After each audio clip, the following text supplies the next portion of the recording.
Hi guys, ಎಲ್ರಿಗೂ ನಮಸ್ಕಾರ. ಎಲ್ಲರೂ ಹೇಗಿದ್ದೀರಾ? ಎಲ್ಲರೂ ಚೆನ್ನಾಗಿದ್ದೀರಾ ಅಂತ ಭಾವಿಸ್ತಾ ಲಚ್ಚಿ ಸುನಿಲ್ ಯೂಟ್ಯೂಬ್ ಚಾನಲ್ಗೆ ನಿಮ್ಮೆಲ್ಲರಿಗೂ ಸ್ವಾಗತ. ಹಾಗೆ ಈ ವಿಡಿಯೋ ಇಷ್ಟ ಆದರೆ ಲೈಕ್ ಮಾಡಿ. ಇನ್ನು ಯಾರು ನನ್ನ ಚಾನಲ್ನ ಸಬ್ಸ್ಕ್ರೈಬ್ ಮಾಡದೆ ನೋಡ್ತಾ ಇದ್ರೆ ಪ್ಲೀಸ್ ಸಬ್ಸ್ಕ್ರೈಬ್ ಮಾಡ್ಕೊಳ್ಳಿ. ಹಾಗೆ ಈ ವಿಡಿಯೋ ಇಷ್ಟ ಆದರೆ ಲೈಕ್ ಮಾಡಿ. ಇಲ್ಲಿವರೆಗೂ ತುಂಬಾ ಸಪೋರ್ಟ್ ಮಾಡಿದ್ರ, ಹೀಗೆ ಸಪೋರ್ಟ್ ಮಾಡಿ. ನಾನಿವತ್ತು ಮಾಡ್ತಾ ಇದ್ದೀನಿ ಪಾಲಕ್ ರೈಸ್ ಕಿಚಡಿ. ತುಂಬಾ ಟೇಸ್ಟಿ ಆಗಿರುತ್ತೆ. ನೀವು ಕೂಡ ಟ್ರೈ ಮಾಡಿ. ಹೇಗೆ ಮಾಡೋದು ಅಂತ ನೋಡೋಣ ಬನ್ನಿ. ನಾನಿಲ್ಲಿ ಒಂದು ಇದನ್ನ ಫಸ್ಟ್ ಕುಕ್ಕರಲ್ಲಿ ಮಾಡ್ತಾ ಇದ್ದೀನಿ. ಇದಕ್ಕೆ 2 ಗ್ಲಾಸ್ ಅಷ್ಟು ನೀರು ಹಾಕೊಂಡಿದ್ದೀನಿ. ಇಲ್ಲಿ ಈ ಗ್ಲಾಸಲ್ಲಿ ನಾನು 3/4 ಗ್ಲಾಸ್ ಅಷ್ಟು ಅಕ್ಕಿನ ತಗೊಂಡಿದ್ದೀನಿ. ನೀವು ಯಾವ್ದು ಅಳತೆ ನೋಡ್ಕೊಂಡು ತಗೋತೀರೋ ಅದರಲ್ಲಿ 3/4 ಗ್ಲಾಸ್ ಅಷ್ಟು ತಗೊಳ್ಳಿ. ಅಂದರೆ ಒಂದು 150 ಗ್ರಾಮ್ ಅಷ್ಟು ಅಕ್ಕಿನ ಹಾಕೊಂಡಿದ್ದೀನಿ. ಇದು ಕೇಸರಿ ಬೇಳೆ, ಇದು 50 ಗ್ರಾಮ್ ಅಷ್ಟು ಹಾಕೊಂಡಿದ್ದೀನಿ. ಕೇಸರಿ ಬೇಳೆ ಇಲ್ಲ ಅನ್ನೋರು ಮಾಮೂಲಿ ತೊಗರೆ ಬೇಳೆ ಕೂಡ ಹಾಕೋಬಹುದು. ಇದಕ್ಕೆ ನೋಡಿ, ನಾನು ಅಕ್ಕಿ ಮತ್ತೆ ಬೇಳೆ ಎರಡು ಚೆನ್ನಾಗಿ ವಾಶ್ ಮಾಡಿಕೊಂಡು ಕುಕ್ಕರ್ಗೆ ಹಾಕ್ತಾ ಇದ್ದೀನಿ.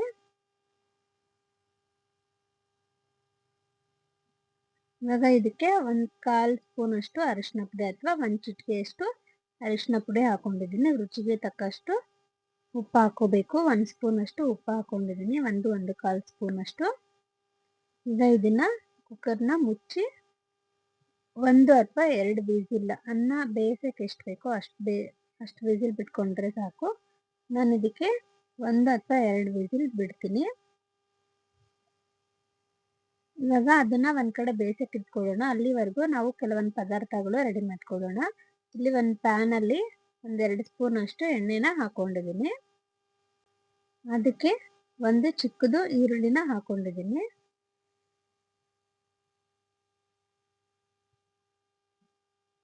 ಮತ್ತೆ 7ರಿಂದ 8 ಎಸಳು ಅಥವಾ 1 ಉಂಡೆಯಷ್ಟು ಬೆಳ್ಳುಳ್ಳಿನ ಹಾಕೊಂಡಿದ್ದೀನಿ. ನಾನು ಸಿಪ್ಪೆ ಏನು ತೆಗ್ದಿಲ್ಲ, ಹಾಗೆ ಹಾಕೊಂಡಿದ್ದೀನಿ. 1 ಇಂಚಷ್ಟು ಹಸಿ ಶುಂಠಿನ ಹಾಕೊಂಡಿದ್ದೀನಿ. ಹಾಗೆ ಖಾರಕ್ಕೆ ಎಷ್ಟು ಬೇಕೋ ನೋಡ್ಕೊಂಡು ಹಸಿಮೆಣಸಿನ್ಕಾಯಿ ಹಾಕೋಬೇಕು. ನಾನಿಲ್ಲಿ ಒಂದು 5 ಹಸಿಮೆಣಸಿನ್ಕಾಯಿನ ತಗೊಂಡಿದ್ದೀನಿ. 5 ಅಥವಾ ಒಂದು 5-6 ಹಾಕೊಳ್ಳಿ. ಖಾರ ಇಲ್ಲ ಅಂದ್ರೆ 1-2 ಜಾಸ್ತಿ ಹಾಕೊಳ್ಳಿ. ಖಾರ ಇತ್ತು ಅಂದ್ರೆ 1-2 ಕಡಿಮೆನ ಹಾಕೋಬಹುದು. ಈಗ ಇದನ್ನೆಲ್ಲ ಚೆನ್ನಾಗಿ ಫ್ರೈ ಮಾಡ್ಕೋಬೇಕು. ಈಗ ನಾನು ಇದಕ್ಕೆ 2 ಕಟ್ಟಷ್ಟು ಪಾಲಕ್ ಸೊಪ್ಪು ಹಾಗೆ ಅರ್ಧ ಕಟ್ಟಷ್ಟು ಕೊತ್ತಂಬರಿ ಸೊಪ್ಪನ್ನ ಹಾಕೊಂಡಿದ್ದೀನಿ. ಚೆನ್ನಾಗಿ ವಾಶ್ ಮಾಡಿಕೊಂಡು ಇದನ್ನ ಹಾಕೋಬೇಕು. ಇದನ್ನ ಫ್ರೈ ಮಾಡಿಕೊಂಡು ಈ ಥರ ಫ್ರೈ ಮಾಡಿಕೊಂಡು ಹಾಕೋದ್ರಿಂದ ಕಲರ್ ಕೂಡ ಚೆನ್ನಾಗಿ ಬರುತ್ತೆ. ಹಾಗಾಗಿ ಇದನ್ನ ಸ್ವಲ್ಪ ಲೈಟಾಗಿ ಫ್ರೈ ಮಾಡ್ಕೋಬೇಕು. ಸೊಪ್ಪೆಲ್ಲ ಅಂದರೆ ಸ್ವಲ್ಪ ಬಾಡೋ ಥರ ಫ್ರೈ ಮಾಡಿಕೊಂಡ್ರೆ ಸಾಕು. ತುಂಬ ಬೇಯಿಸುವ ಅವಶ್ಯಕತೆ ಏನೂ ಇಲ್ಲ. ಮಕ್ಕಳು ಸೊಪ್ಪೆಲ್ಲ ತಿನ್ನಲ್ಲ ಅಂದಾಗ ಈ ಥರ ನಾವು ಮಾಡಿಕೊಟ್ರೆ ತುಂಬಾನೇ ರೈಸ್ ಕೂಡ ಚೆನ್ನಾಗಿರುತ್ತೆ, ತುಂಬ ಟೇಸ್ಟಿಯಾಗಿರುತ್ತೆ. ಮಕ್ಕಳು ಕೂಡ ಇಷ್ಟಪಟ್ಟು ತಿಂತಾರೆ. ಇದಕ್ಕೆ 1/4 ಸ್ಪೂನ್ ಅಷ್ಟು ಜೀರಿಗೆನ ಹಾಕೊಂಡಿದ್ದೀನಿ. ಜೀರಿಗೆ ಇಲ್ಲ ಅಂದ್ರೆ ಜೀರಿಗೆ ಪುಡಿ ಕೂಡ ಹಾಕೋಬಹುದು. ಈಗ ನೋಡಿ, ಸೊಪ್ಪೆಲ್ಲ ಬಾಡ್ಕೊಂಡಿದೆ. ಇವಾಗ ಇದನ್ನ ಗ್ಯಾಸ್ ಆಫ್ ಮಾಡಿಕೊಂಡು ನಾನು ಇದನ್ನ ತಣ್ಣಗಾಗೋವರೆಗೂ ಬಿಡ್ತೀನಿ. ಇದನ್ನ ತಣ್ಣಗಾದ್ಮೇಲೆ ಮಿಕ್ಸಿ ಜಾರ್ಗೆ ನುಣ್ಣಗಾಗೋವರೆಗೂ ರುಬ್ಕೋಬೇಕು. ಈಗ ನಾವಿಲ್ಲಿ ಒಂದು ಒಗ್ಗರಣೆನ ಕೊಡಬೇಕು. ಅಲ್ಲಿ ಅನ್ನ ಮತ್ತೆ ಬೇಳೆ ಬೇಯಿಸ್ಕೋತಾ ಇರೋಣ, ಬೇಯಿಸೋಕೆ ಇಟ್ಟಿದ್ದೀನಿ. ಇವಾಗ ಅದಕ್ಕೆ ಒಂದು ಒಗ್ಗರಣೆನ ಕೊಡಬೇಕು. ಇಲ್ಲಿ ಒಂದು ಅರ್ಧ ಕಪ್ಪಷ್ಟು ಎಣ್ಣೆ, ಹಾಗೆ ಒಂದು ಸ್ವಲ್ಪ ಕಸ್ತೂರಿ ಮೆಥಿ, 2 ಪಲಾವ್ ಎಲೆನ ಹಾಕೊಂಡಿದ್ದೀನಿ. ಅದಕ್ಕೆ ಒಂದು ಕಪ್ಪಷ್ಟು ಅಂದರೆ ಒಂದು ಚಿಕ್ಕ ಕಪ್ಪಷ್ಟು ಈರುಳ್ಳಿನ ಹಾಕೊಂಡಿದ್ದೀನಿ. ತುಂಬ ಈರುಳ್ಳಿನೂ ಇದಕ್ಕೆ ಬೇಕಾಗಲ್ಲ, ಹಾಗಾಗಿ ಒಂದು ಸ್ವಲ್ಪ ಆದರೆ ಸಾಕಾಗುತ್ತೆ. ಈಗ ಈರುಳ್ಳಿ ಎಲ್ಲ ಚೆನ್ನಾಗಿ ಫ್ರೈ ಮಾಡ್ಕೋಬೇಕು. ಒಂದೇ ಸತಿ ನಮಗೆ ಮಸಾಲೆ ಎಲ್ಲ ರೆಡಿ ಮಾಡಿಕೊಂಡು ಆಮೇಲೆ ಅಕ್ಕಿ ಎಲ್ಲ ಬೇಯಿಸ್ಕೊಳ್ಳೋಕ್ಕೆ ಟೈಮ್ ಇಲ್ಲ ಅಂದಾಗ ನಾವು ಈ ಕಡೆ ಒಂದು ಕಡೆ ಅನ್ನ ಬೇಯಿಸ್ಕೊಳ್ಳೋಕೆ ಇಟ್ಕೊಂಡು ಈ ಕಡೆ ಒಂದು ಕಡೆ ಒಗ್ಗರಣೆ ಮಾಡಿಕೊಂಡ್ರೆ ತುಂಬಾ ಬೇಗ ಆಗೋಗುತ್ತೆ. ಇವಾಗ ಇಲ್ಲಿ ನಾನು ಟೊಮೊಟೊನ ಮಿಕ್ಸಿಗೆ ಹಾಕೊಂಡಿದ್ದೀನಿ. ಅಂದರೆ 2 ಟೊಮೊಟೊನ ಮಿಕ್ಸಿಗೆ ಹಾಕೊಂಡು ಪೇಸ್ಟ್ ಮಾಡಿಕೊಂಡು ಹಾಕೊಂಡಿದ್ದೀನಿ. ಈಗ ಇದು ಸ್ವಲ್ಪ ಹಸಿ ವಾಸನೆ ಹೋಗೋವರೆಗೂ ನಾವು ಫ್ರೈ ಮಾಡ್ಕೋಬೇಕಾಗುತ್ತೆ. ಟೊಮೊಟೊ ಎಲ್ಲ ಹಾಗೆ ಹಾಕಿದ್ರೆ ಮಕ್ಕಳು ಎಲ್ಲ ಸೈಡಲ್ಲಿ ತರಕಾರಿ ಎಲ್ಲ ಎತ್ತಿಡ್ತಾರೆ ಅಂತ ನಾನು ಟೊಮೊಟೊ ಜಾಸ್ತಿ ಹಾಗೆ ಹಾಕೋಲ್ಲ, ಮಿಕ್ಸಿಗೆ ಪೇಸ್ಟ್ ಮಾಡಿಕೊಂಡು ಹಾಕೊಂಡಿದ್ದೀನಿ. ಅದಕ್ಕೆ ಒಂದು ಸ್ವಲ್ಪ ನೀರು ಹಾಕೊಂಡು ನಾನು ಸ್ವಲ್ಪ ಫ್ರೈ ಮಾಡ್ಕೋಬೇಕು. ಇದು ಸ್ವಲ್ಪ ಫ್ರೈ ಎಲ್ಲ ಆದಮೇಲೆ ನಾವು ರುಬ್ಕೊಂಡಿರುವಂಥ ಪಾಲಕು, ಶುಂಠಿ, ಬೆಳ್ಳುಳ್ಳಿ, ಈರುಳ್ಳಿ, ಮಸಾಲೆ ಹುರ್ಕೊಂಡಿರ್ತೀವಲ್ಲ ಅದನ್ನು ಚೆನ್ನಾಗಿ ನುಣ್ಣಗಾಗೋವರೆಗೂ ರುಬ್ಕೊಂಡು ಇದಕ್ಕೆ ಹಾಕೊಂಡಿದ್ದೀನಿ. ಸ್ಕಿಪ್ ಮಾಡದೆ ಪೂರ್ತಿ ನೋಡಿ, ಅವಾಗಲೇ ಹೇಗೆ ಮಾಡೋದು ಅಂತ ನಿಮಗೂ ಕೂಡ ಗೊತ್ತಾಗೋದು. ಇವಾಗ ಮಸಾಲೆ ಆಲ್ರೆಡಿ ನಾವು ಫ್ರೈ ಮಾಡ್ಕೊಂಡಿರೋದ್ರಿಂದ ತುಂಬ ಕುದಿಸೋ ಅವಶ್ಯಕತೆ ಇರಲ್ಲ. ಒಂದು 2 ಮಿನಿಟ್ಸ್ ಇದನ್ನ ಬೇಯಿಸ್ಕೊಂಡ್ರೆ ಸಾಕಾಗುತ್ತೆ. ಈಗ ಇದಕ್ಕೆ ರುಚಿಗೆ ತಕ್ಕಷ್ಟು ಉಪ್ಪು, ಈ ಮಸಾಲೆಗೆ ಏನು ಬೇಕೋ ಅಷ್ಟು ಉಪ್ಪು ಹಾಕ್ತಾ ಇದ್ದೀನಿ. ನಾನು ಅನ್ನ ಬೇಯಿಸ್ಕೊಳಕ್ಕೂ ಕೂಡ ಉಪ್ಪು ಹಾಕಿರ್ತೀನಿ, ಹಾಗಾಗಿ ಇದಕ್ಕೆ ಎಷ್ಟು ಬೇಕೋ ಅಷ್ಟು ಮಾತ್ರ ಒಂದು ಸ್ವಲ್ಪ ಉಪ್ಪು ಹಾಕೊಂಡಿದ್ದೀನಿ. ನೋಡಿಕೊಂಡು ನಾವು ಮತ್ತೆ ಬೇಕಾದರೆ ಹಾಕೋಬೋದು.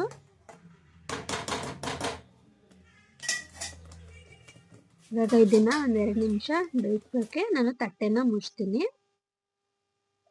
ಒಂದು 2 ಮಿನಿಟ್ಸ್ ಅಥವಾ ಒಂದು 5 ಮಿನಿಟ್ಸ್ ಆದಮೇಲೆ ಇದನ್ನ ಓಪನ್ ಮಾಡಿದ್ರೆ ಇದು ಈಗ ಅನ್ನಕ್ಕೆ ಪಾಲಕ್ ರೈಸ್ ಕಿಚಡಿಗೆ ರೆಡಿ ಆಗುತ್ತೆ. ಇದನ್ನ ಗ್ಯಾಸ್ ಆಫ್ ಮಾಡ್ಕೊಳ್ಳೋಣ.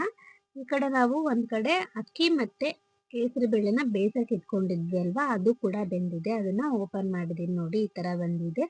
ತುಂಬಾನೇ ನೀರು ಹಾಕಿ ಕುಕ್ಕರಲ್ಲಿ ಇಟ್ರೆ ಅದು ಎಲ್ಲ ಉಕ್ಕು ಹೋಗುತ್ತೆ. ಹಾಗಾಗಿ ಅದು ಬೇಯಿಸ್ಕೊಳ್ಳೋಕ್ಕೆ ಎಷ್ಟು ಬೇಕೋ ಅಷ್ಟು ನೀರು ಹಾಕೊಂಡ್ರೆ ಸಾಕಾಗುತ್ತೆ. ಇವಾಗ ಅನ್ನ ಎಲ್ಲ ಬೆಂದಿದೆ. ಇವಾಗ ನಾನು ಮಸಾಲೆನ ರೆಡಿ ಮಾಡಿ ಇಟ್ಕೊಂಡಿರೋದು, ಅಂದ್ರೆ ಎಲ್ಲ ಬೇಯಿಸಿ ರೆಡಿ ಮಾಡಿ ಇಟ್ಕೊಂಡಿರ್ತೀವಲ್ವಾ, ಅದನ್ನ ಈ ಕುಕ್ಕರ್ಗೆ ಹಾಕೋಬೇಕು. ನೋಡಿ, ಇದನ್ನ ಹಾಕಿದ್ಮೇಲೆ ತುಂಬಾ ಲೇಟೇ ಆಗಲ್ಲ, ಜಸ್ಟ್ 1 ಮಿನಿಟ್ ಅಲ್ಲೇ ಮುಗ್ದೋಗುತ್ತೆ ಈ ಒಂದು ರೆಸಿಪಿ.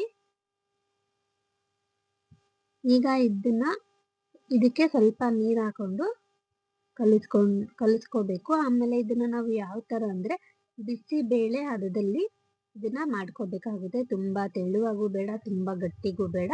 ಬಿಸಿ ಬೇಳೆ ಬಾತ್ ಹೇಗೆ ಒಂದು ಹದವಾಗಿರುತ್ತೆ ಆ ಹದದಲ್ಲಿ ಮಾಡ್ಕೊಂಡ್ರೆ ಸಾಕು. ನೋಡಿ, ಕಲರ್ ಕೂಡ ನಾವು ತುಂಬಾ ಅರಿಶಿನ ಏನೋ ಹಾಕಿರಲ್ಲ, ಸ್ವಲ್ಪ ಹಾಕಿರ್ತೀನಿ.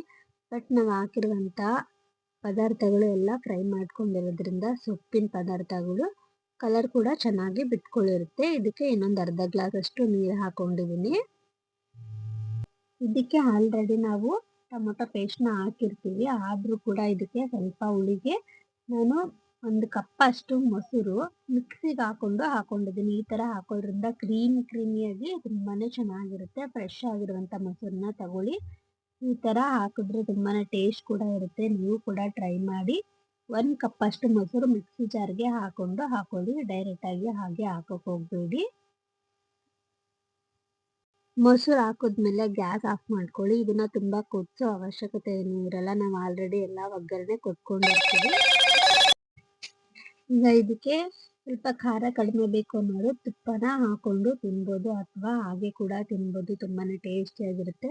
ಇದಕ್ಕೆ ಮೊಸರು ಬಜ್ಜಿ ಕೂಡ ಮಾಡ್ಕೊಂಡು ಸರ್ವ್ ಮಾಡ್ಬೋದು, ಅಥವಾ ಚಟ್ನಿ ಆದ್ರೂ ಮಾಡ್ಕೊಂಡು ಇದನ್ನ ಸರ್ವ್ ಮಾಡ್ಕೋಬಹುದು. ಇದನ್ನ ತುಂಬಾ ದೊಡ್ಡ ಹೋಟ್ಲುಗಳಲ್ಲಿ ಕೂಡ ಮಾಡ್ತಾರೆ. ನೀವು ಕೂಡ ಮನೆಯಲ್ಲಿ ಟ್ರೈ ಮಾಡಿ ಹೇಗೆ ಬಂತು ಅಂತ ನನಗೆ ಕಮೆಂಟ್ ಬಾಕ್ಸಲ್ಲಿ ಕಮೆಂಟ್ ಮಾಡೋದನ್ನ ಮರಿಬೇಡಿ. ಆದಷ್ಟು ವಿಡಿಯೋನ ನೋಡಿ ಲೈಕ್ ಮಾಡಿ, ಶೇರ್ ಮಾಡಿ. ಈ ಒಂದು ವಿಡಿಯೋ ಇಷ್ಟ ಆಗಿದ್ರೆ ಪ್ಲೀಸ್ ಕಮೆಂಟ್ ಬಾಕ್ಸಲ್ಲಿ ನನಗೆ ಕಮೆಂಟ್ ಮಾಡೋದನ್ನ ಮರಿಬೇಡಿ. ನೆಕ್ಸ್ಟ್ ವಿಡಿಯೋದಲ್ಲಿ ಮತ್ತೆ ಸಿಗೋಣ. Thank you so much. ಈ ಒಂದು ಪಾಲಕ್ ರೈಸ್ ಕಿಚಡಿಗೆ ನೋಡಿ, ಬಿಸಿ ಬಿಸಿ ತುಪ್ಪ ಹಾಕೊಂಡು ತಿಂತಾ ಇದ್ರೆ ಇನ್ನ ಬೇಕು ಅಂತ ಅನ್ಸುತ್ತೆ. ತುಂಬಾನೇ ಟೇಸ್ಟಿ ಆಗಿರುತ್ತೆ. ಎಲ್ರು ಬಿಸಿಬೇಳೆ ಬಾತ್, ಖಾರ ಪೊಂಗಲ್ ಎಲ್ಲ ತಿಂತಾ ಇರ್ತಾರೆ. ಈ ಒಂದು ರೆಸಿಪಿ ಮಾಡಿ ಹೇಗೆ ಬಂತು ಅಂತ ತಿಳಿಸಿ. Thank you so much.